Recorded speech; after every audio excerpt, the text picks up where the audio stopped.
in tuum legitimum maritum.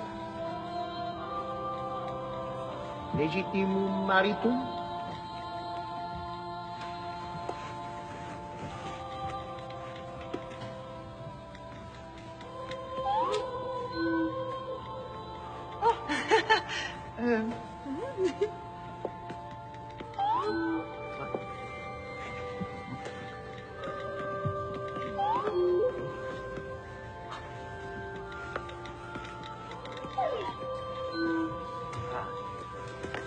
Eco conjugo vos matrimonium in nomine Patri et Filii et Spiritus Sancti. Amen.